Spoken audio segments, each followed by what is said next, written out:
ጠመንጃ የሌላቸው ደግሞ በአማራ ክልል ያሉ ከተሞች ወጣቶች ያጋዝን ጥይት ሳይፈሩ ባህር ዳር ጀምሮ ምንድነው ያደረጉ? ደም እየከፈሉ የያዙትን እየያዙ እየገደሉ እየተዋጉ ባመጣ ነው ስልጣን አብይ አህመድ የተባለ ጋላ ልክ እንደ መንግስቱ የተባለ ጋላ መጥቶ ላጣረጎ ስልጣን ወሰዱ።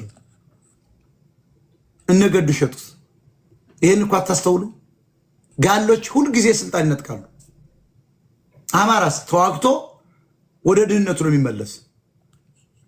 ለዚህ ነው ማስተዋል ያስፈልገናል እያለ ኃይለ ሥላሴን ጥለነው እያለ ይሄን ሌባ ይሄን ቀሽም ጥለነው እያለ ማስተዋል ያስፈልጋል እያለ ሲያታልል ማስተርስ ያለው አጥናፉ አባተ ክርችፍ ቦምብ ባፉ አስገብቶለት 8ኛ ክፍሉ መንግስቱ ኃይለ ማርያም ጋላው 17 ዓመት ጨረሰ።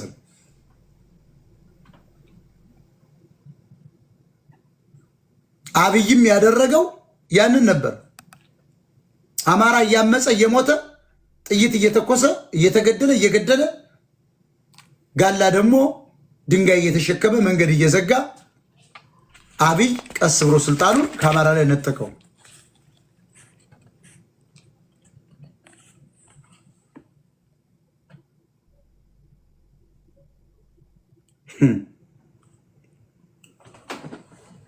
ልደቱ አያሌው በጣም አፍልቷል። ልደቱ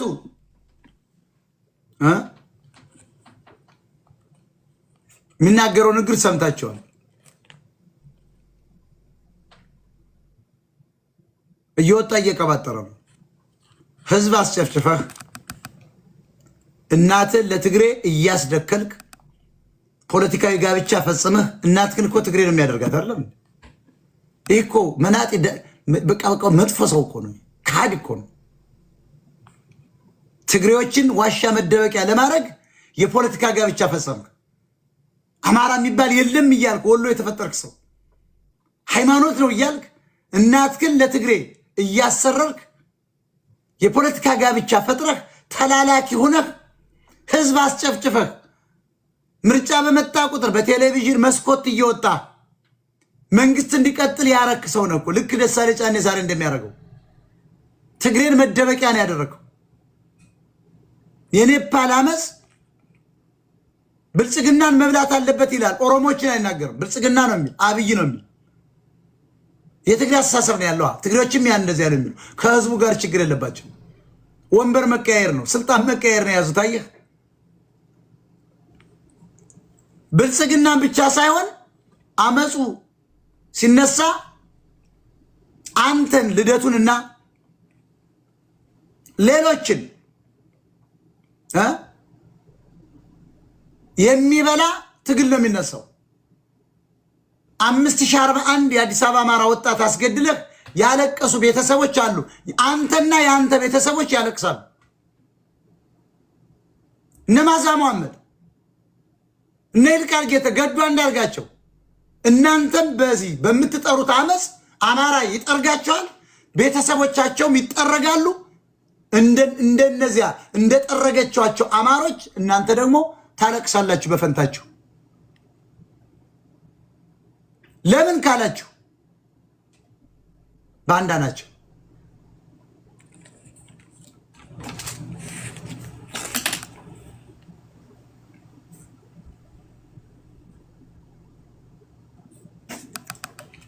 እንዴ ሻለቃ ዳዊትን እኮ ሸለሙት፣ አከበሩት እኮ። ምን ስላረገ? በንጉሱ ጊዜ ፒኤችዲ እየሰራ ትቶ 90% የኦሮሞ ህዝብ መሬት ስለሌለው ከአማራ ለመንጠቅ መሬት ላራሹ ብዬ ሄድኳለ። ሬድቲንስ የሚባል መጽሐፉ ላይ አማራ ሮጋንታ ነው፣ ሬሲስታ ነው።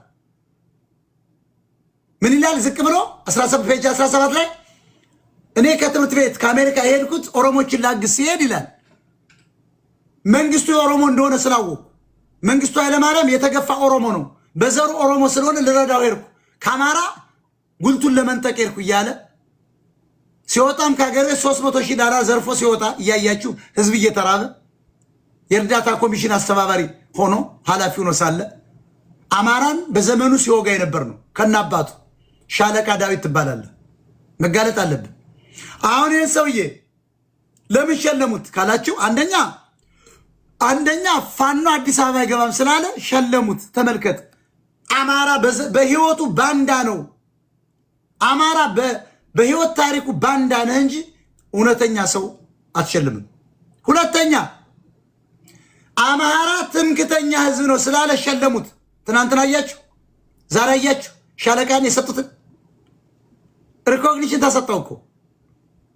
ሶስተኛ በአማራ ጄኖሳይድ ሰበብ ትግሉን ቀልብሶ አብይ ስልጣን ይሰጠኛል ወይ ያስብ ነበር። ደብዳቤ ጻፈ እኮ ነው።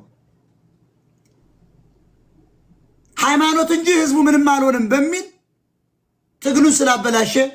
አራተኛስ በትግል ስም ከ6 ሚሊዮን ዶላር በላይ ስለበላ ስለዘረፈ በጄኖሳይድ ኦርቶዶክስ ብሎ የጀመረው እኮ እሱ ነው። ሙስሊሙ ነው የሚያልቅ፣ አማራ የሚባል ሰው ነው የሚሞተው እንጂ ሃይማኖት አለም እየሞተ ያለው። የህግ አዋቂው ነው ወደ አይሲ ፍርድ ቤት ወስዳለሁ ብሎ አይ ለፕሮፐርቲ ራይት እኛ እንታገልም ሰው ነው ለሰው ነው ብሎ ተመልሶ ነገረን እኮ። ይሄን እያለው ነው እንግዲህ 400 ምናምን ሺህ ዶላር የጨመረው አማራ ዲያስፖራ። አማራ በህይወቱ ባንዳን የሚያወድስ ዘራፊ ሌቦችን የሚሸከም ህብረተሰብ ነው። በአማራ ገንዘብ ጊዜና ዕውቀት ተጠቅመው ስልጣን የያዙትን የካዱትን አማራ እርምጃ መውሰድ ሲኖርበት ልክ እንደ ሻለቃው ይሸከማቸዋል። ልክ እንደ ቀድሞ ጠቅላይ ሚኒስትር ሽርጣም ይለዋሉ እንዳስጨፈጨፈን ታምራት ላይ ነው ካባ ይሸልም። ባዴን እኮ በአማራ ገበሬ በጀት እንዴ አጥናፉ አባተ እኮ የተባለ ጎጃሜነቱን ነው እንጂ የሚያውቅ ኢትዮጵያዊነቱን ነው የሚያውቅ እንጂ አማራነቱን አያውቅም ነበር። የደደብ ጎጃሜ መንግስቱ ኃይለማርያም ግን ኦሮሞነቱን ያውቅ ነበር። ለዚያ ነው ማስተርስ ያለውን አጥናፉ አባተን 8ኛ ክፍል ላይ ያቋመው መንግስቱ ኃይለማርያም ስልጣን ነጠቀው። በአፉ ከተተበት ቦምብ ብሎ ሲያወራ አጥናፉ አባተን እንደ ዘመነ ካሴ እዚህ ጋር የትግሬኛ ተቀጣሪ ቅሰናም አዲስ አበባ እንዳይገባ ክልሉን በሙሉ ይዞ ወደዚያ እንዳይገሰግስ ትግሬ ተሸክሞ እንደመጣው ጎጃሜ ይሄ ቅሰናም ጎጃሜ አጥናፉ አባተ የሚባል ደንቆሮ ጎጃሜ መሀይም ማስተርስ እያለው የ8ኛ ክፍል ተማሪው ማስተዋል ነው እያለ ሲቀባጥር አፉን ሲከፍት አፉ ላይ ቦምብ ክርችፍችፍ ቦምብ ከቶበት ስልጣኑን ያዘ። ማን? መንግስቱ የተባለ ጋለ የ8ኛ ክፍል የነበረው እንግዲህ ያለውን አጋጣሚ በመጠቀም ስልጣን ያዘ።